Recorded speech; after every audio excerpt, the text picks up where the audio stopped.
Hello everyone, আশা করি সবাই খুব ভালো আছো। আমিও খুব ভালো আছি। আজকে তোমাদের কাছে নিয়ে এসেছি একটা জঙ্গল থিম কেকের ডেকোরেশন।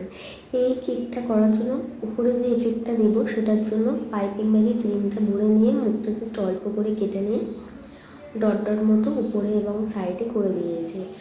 এইটা যে ডিজাইনটা ক্রিয়েট করবো তার জন্য কিন্তু এই ডট ডটটা দিতে হবে। এইবারে প্যালেট নাইফটা নিয়ে জাস্ট উপরে মানে চারদিকে সরালে হবে না, জাস্ট উপরে প্যালেট নাইফটাকে একভাবে ধরে থাকবে আর টার্ন টেবিলটাকে এইভাবে ঘোরাবে, তাহলেই কিন্তু এই ডিজাইনটা ক্রিয়েট হয়ে যাবে। দেখো সুন্দরভাবে ডিজাইনটা ক্রিয়েট হয়ে গেল না?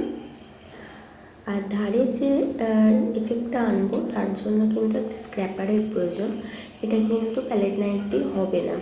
স্ক্র্যাপারটাকে জাস্ট এক জায়গায় ধরবে আর টার্ন টেবিলটাকে ঘোরালেই কিন্তু এফেক্টটা চলে আসবে। আর উপরে যে লাইনটা দেখছো এটা কিন্তু আমার ফন্ডেন্টের বানানো। তোমরা যদি কেউ এই ভিডিওটা দেখতে চাও আমাকে জানাবে, আমি অবশ্যই তোমাদের সাথে শেয়ার করব।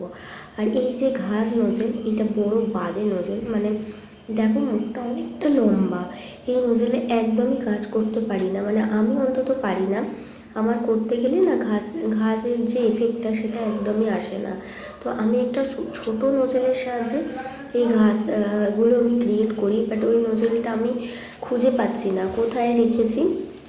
অনেকবার খোঁজার পরও কিন্তু ওটা আমি পাইনি। তো তাই জন্য বাধ্য হয়ে আমাকে এইটা দিয়েই যা হোক করে ম্যানেজ করতে হলো। আর ঘাসটা আমি ক্রিয়েট করে নিয়েছিলাম, কিন্তু নিচের ধারগুলো কিন্তু আমি আর রিস্ক নিইনি। দেখো একবার করেছিলাম কিন্তু হয়নি বলে আমি আর ওই ঘাস নোজলটা ব্যবহার করিনি। তো তার জন্য আমি কি করেছি, একটা পাইপিং ব্যাগের মানে নতুন পাইপিং ব্যাগ নিতে হবে। পুরো মানে যেটা তুমি ইউজ করেছো আগে সেটা কিন্তু করলে হবে না। নতুন পাইপিং ব্যাগ নিয়ে মুখটা একটু ছোটো করে কেটে নিয়ে এইভাবে কিন্তু দেখো আমি যেইভাবে করছি জাস্ট ধরে টেনে নেওয়া ঘাসের মতো এফেক্ট দেওয়া, এইভাবে করলে কিন্তু ঘাসটা অনায়াসে ক্রিয়েট হয়ে যায়। যারা নতুন কেক শিখছো অনেকের এখনও পর্যন্ত বিভিন্ন নজেল কেনা হয়ে ওঠেনি। তো তোমরা কেকের মধ্যে এইরকম ধরনের ঘাসের এফেক্ট করার জন্য এই পাইপিং ব্যাগের মুখটা ছোটো করে কেটে নিয়ে কিন্তু করতে পারো। এটাতে কিন্তু খারাপ লাগে না, ভালোই লাগে। দেখো আমি কিন্তু ঘাসের এফেক্টগুলো দিয়ে দিয়েছি। আর ধারে ধারে আমি কিছু চকলেট সস বলগুলো দিয়ে জাস্ট কেকটাকে সাজুগুজু করে দিলাম, কারণ যে বাচ্চা তার কী বলবো চকলেটগুলো খেতে খুব ভালো লাগে। তো সেই কারণে আমি চকলেট দিয়ে কেকটাকে ডেকোরেশন করে দিয়েছিলাম। তোমরা চাইলে বিভিন্ন অন্য কোনো চকলেট দিয়েও ডেকোরেশন করতে পারো। আর এবারে কেকটার উপরে আমি কিছু পাতা দিয়ে দেবো, যাতে মনে হয় যে সিংহটা গাছপালা এর মধ্যে একটু জঙ্গলের যে এফেক্টটা আর কি, ঘাস পাতা এগুলোর মধ্যে থাকে, তো সেইটাই আমি দেওয়ার চেষ্টা করেছি একটু।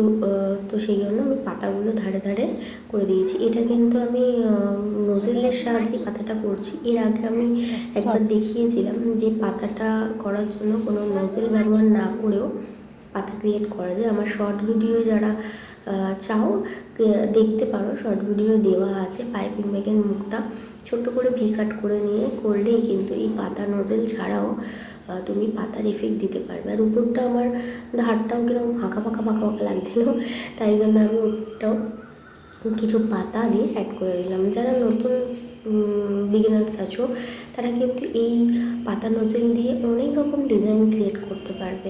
ছোটো ছোটো ডিজাইন ক্রিয়েট করে তোমরা কিন্তু কেকটা বানিয়ে নিতে পারবে। দেখো আমার কেকটা কিন্তু অলমোস্ট ডান হয়ে গেল।